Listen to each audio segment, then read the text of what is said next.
Liodra, Regina, Wella, Maria, Rima, Grand Final, Salma Nabila.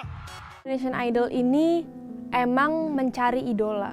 Menjadi idola Indonesia adalah impian sebagian besar anak-anak muda pastinya ya, apalagi anak remaja yang mau berkarir di bidang tarik suara. Mereka mau seperti Judika, Regina Ivanova, Anggi Marito, Magna Tama, ya pokoknya semua juara-juara atau grand finalnya Indonesian Idol. Mungkin bagi kalian semuanya pengen banget jadi idola Indonesia. Nah, kita mau belajar dari mereka. Yang pertama, kita mau belajar dari Regina Ivanova.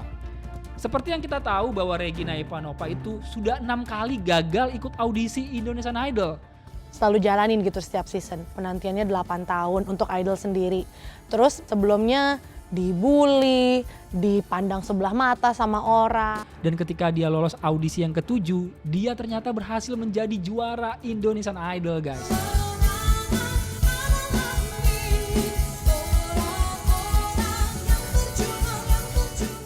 Belajar dari Regina itu kita belajar tentang persisten, guys, ketekunan. Berkat kegigihannya, berkat ketekunannya, itulah yang membuat dia menjadi juara atau idolanya Indonesia.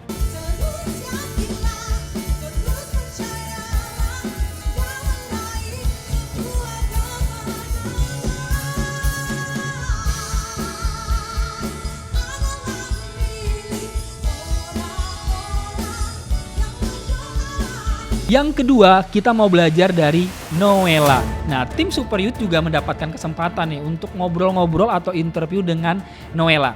Konfliknya luar biasa sih. Saya sempat sampai nggak berhubungan sama orang tua saya hampir 2 tahun. Sempat nggak mau ngakuin saya anaknya. Sampai orang tua benar-benar nggak mau komunikasi karena saya memilih jalan ini. Saya bilang saya mau jadi penyanyi.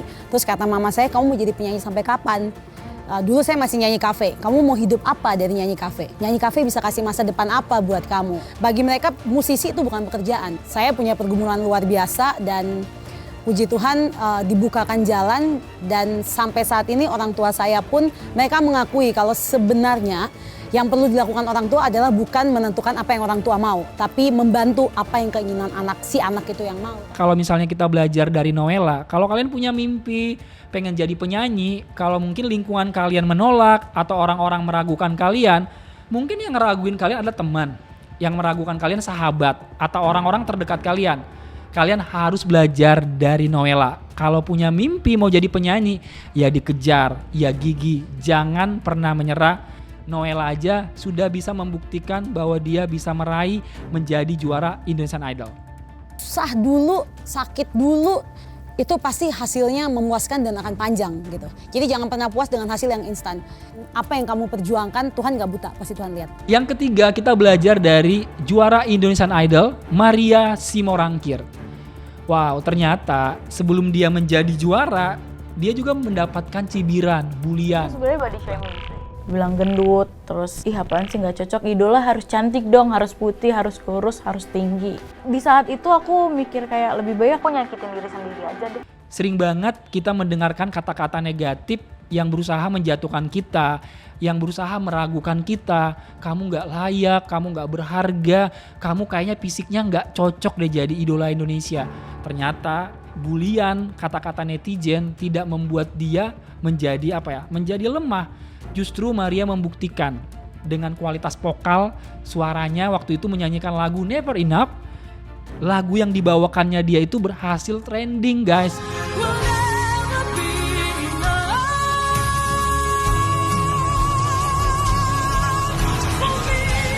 Bersyukur apapun yang ada dalam tubuh kamu.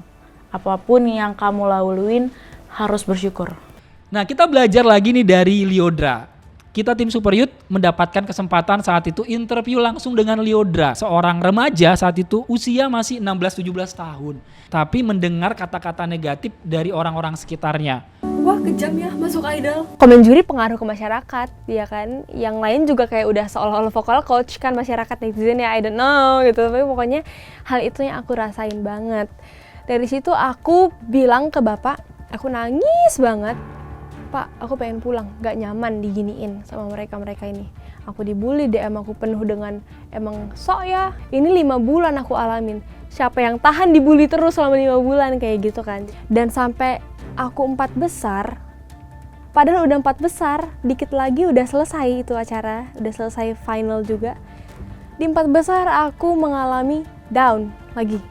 Aku telepon bapak, Pak pengen pulang gitu. Nggak marah kan, aku bilang kayak gitu. Aku pengen pulang karena aku nggak sanggup ngadapin semua.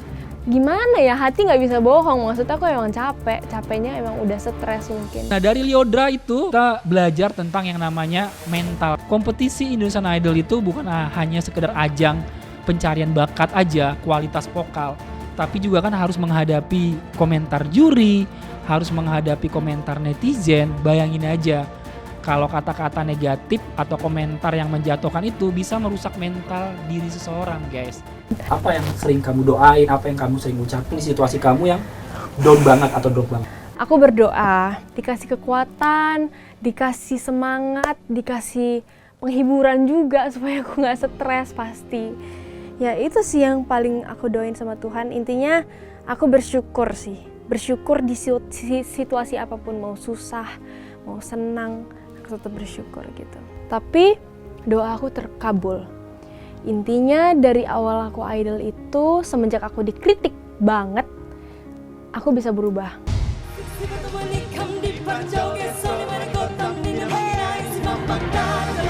Penampilan yang spektakuler. Aku juga bisa mencapai dan bangkit dari down-nya aku itu, aku bisa bangkit karena emang aku punya Tuhan gitu.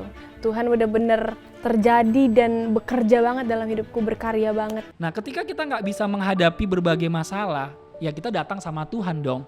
Kita nggak bisa ngandelin kemampuan kita ketika kita lagi sendiri, apalagi saat itu kompetisi kan mereka harus berjuang membuktikan dirinya. Tapi dengan dia datang sama Tuhan, dia mengandalkan Tuhan, dia meminta kekuatan dari Tuhan, dia minta bahwa Tuhan yang memampukan dia untuk berada di kompetisi tersebut, hingga akhirnya Lyodra menjadi juara Indonesian Idol. Untuk Lyodra. Kamu suka apa? Hobi kamu apa? Dan dalami itu. Sekecil apapun, sebesar apapun, kalau kamu niat dan kamu usaha, pasti kamu bisa. Tapi di balik semua usaha kamu, di balik semua mimpi kamu, passion kamu, sertakan Tuhan di setiap langkah kamu, karena kalau tidak ada Tuhan, kamu tidak mungkin berhasil. Yang terakhir adalah special season. Ini kalau ngomongin special season, diadainnya waktu itu waktu COVID kan. Jadi otomatis nggak ada penonton, nggak ada dukungan. Special season ini ada Rimar, ada Magna Tama, ada Anggi. Jadi finalis-finalisnya juga mendapat bulian dari netizen, sempat diragukan. Nangis banget waktu itu. Dan mama sama papa juga ikutan nangis karena ngelihat aku udah kayak tertekan banget, udah kayak capek banget, udah pengen pulang banget, udah pengen nyerah aja gitu rasanya. Mereka juga nangis, mereka juga bilang, sabar nak, sabar sebentar lagi gitu. Mereka juga nguatin aku lewat telepon. Papa sama mama doain aku, Tuhan kasih anakku kekuatan, Tuhan kasih anak aku kepercayaan diri, Tuhan tolong jamah hati para juri. Nah tapi ternyata Anggi Marito juga setelah dia berkarya, dia konsisten, dia membuktikan dirinya, dan akhirnya lagunya dia yang berjudul Tak Segampang Itu menjadi lagu yang banyak disukai banyak penonton, guys. Tak segampang itu ku mencari penggantimu. Yang terakhir adalah Indonesian Idol tahun 2023. Finalis-finalisnya sudah tereliminasi dan menyisakan ada Nabila, Salma. Nah pertanyaan buat kalian nih, siapa yang kalian jagokan, yang kalian idolakan untuk menjadi idola Indonesia? Terlepas siapapun nanti yang menjadi pemenang atau idola Indonesia, mereka semua adalah sudah layak menjadi seseorang grand final yang sudah menghadirkan kualitas vokal dan suara yang keren-keren sih.